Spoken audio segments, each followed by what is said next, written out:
Hello students, welcome to Pratibham classes by Pratiksha Agarwal. हम पिछले class में कौन से डेफिनेशंस पढ़े थे? साइकिल के, फ्रीक्वेंसी, टाइम पीरियड, एम्पलीट्यूड और इंस्टेंटेनियस वैल्यू। आज का जो हमारा टॉपिक्स है वो है average value, RMS value, maximum value, form factor और पीक फैक्टर। तो सबसे पहले हम देखेंगे एवरेज वैल्यू। इसमें पढ़ते हैं वोल्टेज या धारा के सामान्य माध्य मान को औसत मान कहते हैं। वोल्टेज या करंट लिए, कोई भी वेव फॉर्म ले लिए उसकी, तो उसका जो जनरल मिडिल वैल्यू है, मिडिल वैल्यू होगा, उसी को हम लोग क्या कहेंगे? एवरेज वैल्यू कहेंगे। जैसे कि आप लोगों को स्क्रीन पे एक वेव फॉर्म दिख रही होगी जिसका पॉजिटिव एम्पलीट्यूड क्या है? Vm, नेगेटिव एम्पलीट्यूड क्या है? -Vm, हाफ साइकिल का टाइम क्या है? पाई, और फुल साइकिल का टाइम क्या है? 2 पाई। हमारा एक्स एक्सिस पे क्या है? Theta equals to omega t, और वाई एक्सिस पे v। अब v की जगह आप आई भी ले सकते हैं, तो मैक्सिमम जो इसका पॉजिटिव एम्पलीट्यूड हो जाएगा वो क्या हो जाएगा? Im, negative amplitude -Im। ठीक है, v और i दोनों ले सकते हैं, बट हम लोग ने क्या लिया है? v लिया है। अब v एवरेज का जो फॉर्मूला है वो हमारा है 1/t, 0 से t v dt। ये जनरल फॉर्मूला है कि किसी भी वेव फॉर्म का अगर हमें एवरेज वैल्यू निकालना हो तो हम इस फॉर्मूले को यूज़ कर सकते हैं। अब देखिए v क्या चीज़ है? v, हम लोग जब भी साइन वेव लेते हैं तो क्या इक्वेशन लिखते हैं? Vm साइन ओमेगा टी, और जब कॉस लेते हैं तो Vm कॉस ओमेगा टी। तो हमारे पास साइन वेव है, तो हम कौन सी इक्वेशन ले रहे हैं? v की जगह Vm साइन ओमेगा टी। ठीक है, अब तो v ले रहे हैं हम लोग Vm साइन थीटा या Vm साइन ओमेगा टी। अब हम बताए हैं theta equals to omega t, पहले ही बता चुके हैं। ठीक है, अब आप लोगों को लग रहा होगा कि 1/t मतलब t, तो इसमें 2 पाई रखना चाहिए, बट अगर हम t इक्वल्स टू 2 पाई रखेंगे तो हमारे पास ये वेव फॉर्म है। अगर हम t इक्वल्स टू 2 पाई रखें तो मतलब हम पूरे वेव फॉर्म का एवरेज निकालना है। उसका एवरेज तो अपने आप हमें पता चल गया कि 0 होगा। Positive pulse, negative pulse, positive negative मिला के क्या बन जाएगा? 0 बन जाएगा। ठीक है, तब हम लोग इसीलिए जब भी किसी वेव फॉर्म का या फिर सिमेट्रिकल वेव फॉर्म है कि पॉजिटिव पल्स भी है, नेगेटिव पल्स भी है, तो हम लोग उसका हाफ साइकिल के लिए एवरेज निकालते हैं। जैसे कि आगे पढ़ते हैं, इसमें आपको दिखेगा कि t इक्वल्स टू 2 पाई है, पर ध्यान रखें कि सिमेट्रिकल क्वांटिटीज़ या सममितीय राशियों का औसत मान आधी साइकिल के लिए निकाला जाता है। मैंने क्या बताया? अगर पूरी के लिए लेंगे, दोनों पॉजिटिव नेगेटिव मिला के है, तो अपने आप एवरेज वैल्यू क्या हो जाएगी? 0। तो हम हाफ साइकिल के लिए लेंगे तो t की वैल्यू क्या हुई? पाई, 0 से पाई Vm sine theta D theta, इसको इंटीग्रेट किए तो आया 2 Vm बाई पाई। पाई की वैल्यू 3.14, तो इसको सॉल्व करेंगे तो 0.637 Vm। क्या आया? 0.637 Vm। तो अब एवरेज वैल्यू हमारा टॉपिक ख़त्म हो गया है। इसके बाद क्या है हमारा? RMS value. आरएमएस वैल्यू के लिए हम देखते हैं आरएमएस में क्या है? 3 वर्ड्स हैं, आर, एम और एस। बट हम जब निकालते हैं आरएमएस वैल्यू तो हम लोग इसके अपोजिट चलते हैं, एस, एम और आर। एस का क्या है? स्क्वायर, एम क्या है? मीन यानी कि एवरेज, और आर क्या है? रूट। ठीक है, तब आरएमएस देखिए, सबसे पहले हमारा क्या है? एस है, एस मतलब स्क्वायर है, तो हम किसका स्क्वायर करेंगे? जो वेव फॉर्म में क्या दिया है हमारा? वोल्टेज दिया है। करंट दिया होता है तो करंट का स्क्वायर करते हैं। अभी हमारे पास क्या वेव फॉर्म है? वोल्टेज है, तो वोल्टेज का स्क्वायर। अब क्या निकालना है हमें? मीन। ठीक है, मीन कैसे निकालना मैंने बताया। एवरेज की फॉर्मूला 1/t, 0 से t जो हमारे पास क्वांटिटी है, स्क्वायर हम ऑलरेडी कर चुके हैं, तो हमारे पास क्वांटिटी v स्क्वायर है, फिर d ओमेगा टी, मीन हो गया। अब आर, रूट, स्क्वायर रूट पूरे का, तो हमारा क्या निकल गया?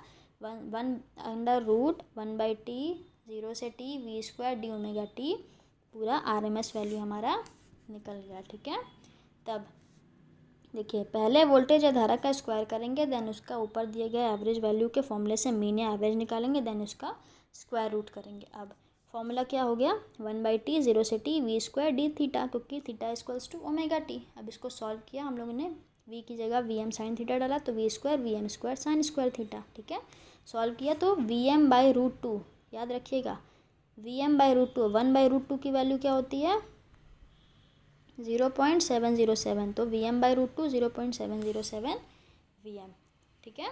और ये भी हम किसके लिए करेंगे, हाफ साइकिल, फुल साइकिल के लिए नहीं।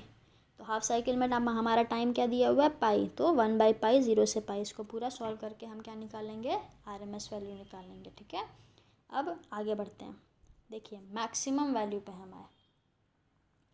पिछले क्लास में हमने बताया था आपको एम्पलीट्यूड के बारे में, ये हमारी वेव फॉर्म है, वेव फॉर्म या वेव कुछ भी आप कह सकते हैं, ठीक है। तो एम्पलीट्यूड क्या मैंने बताया था कि वो पॉजिटिव भी हो सकती है और नेगेटिव भी हो सकती है। तो ऊपर की वैल्यू +Vm, नीचे की वैल्यू -Vm, ठीक है।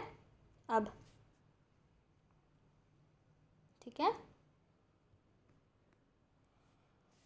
पर मैग्नीट्यूड क्या चीज़ है, मैग्नीट्यूड जो भी, सॉरी मैक्सिमम वैल्यू क्या चीज़ है हमारी, अगर मेरी ये वेव फॉर्म है तो ये पॉजिटिव वैल्यू ही इसकी जो होगी वो हमारी मैक्सिमम वैल्यू, हम नीचे देखेंगे नहीं, हम पूरा वेव फॉर्म देखेंगे, जो सबसे ऊपर वैल्यू है वही हमारी मैक्सिमम वैल्यू है। सबसे ऊपर वैल्यू क्या है हमारी +Vm, तो हमारी मैक्सिमम वैल्यू +Vm, ठीक है। अब ये चीज़ हो गई, तो हम कहाँ पे थे, यहाँ पे थे, हाँ यहाँ पे। तो किसी वोल्टेज या धारा द्वारा एक पूर्ण चक्र में प्राप्त किए गए सर्वाधिक मानक को उसका अधिकतम या शिखर मान कहते हैं।